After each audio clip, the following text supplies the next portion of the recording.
শীতকালটা যেরকম একদিকে খুবই ভালো আর একদিকে কিন্তু খুবই খারাপ।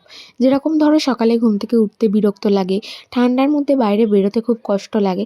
তো যাই হোক, তো শীত পড়তে আমরা বাড়িতে বানিয়েছিলাম কড়াইশুঁটির কচুরি আর চিকেন কষা। শীতকাল মানেই তো প্রচুর রকমের সবজি পাওয়া যায়। তো যাই হোক, কড়াইশুঁটির কচুরি বানানোর জন্য কড়াইশুঁটিগুলোকে ফার্স্টে ছাড়িয়ে নিয়েছিলাম। তো ছাড়িয়ে নেওয়ার পর সেটাকে একটা পেস্ট বানিয়ে নিয়েছিলাম। তো তারপর তার সাথে আদা আর কাঁচা লঙ্কারও একটা পেস্ট বানানো হয়েছিল। তো তারপর কড়াইশুঁটির পুরটা আমরা বানিয়ে নিয়েছিলাম। তারপর ময়দাটা মাখার পরে ময়দাটাকে লেচি কেটে নেওয়া হয়েছিল। তো তারপর আমরা পুর দিয়ে ওগুলোকে বানিয়ে নিচ্ছিলাম। তারপর এগুলো সমস্ত কিছু রেডি করে নেওয়ার পর তারপর আমরা এগুলোকে বেলতে বসে গিয়েছিলাম। তো যেহেতু অনেকগুলো, তাই বেলতে অনেকটাই সময় লাগছিল। তো তারপর এটাকে গরম তেল বসিয়ে তার মধ্যে এগুলোকে ছেড়ে ভালো করে ভেজে নেওয়া হচ্ছিল। আর আজকে যেহেতু এর সাথে চিকেন রান্না হবে, তাই চিকেনটা আজকে দাদাই বানিয়েছিল। পুরো চিকেন কষা, একদম কষা কষা চিকেন। তো তারপরে চিকেন হয়ে যাওয়ার পর আমরা নিয়ে বসে পড়েছিলাম খেতে।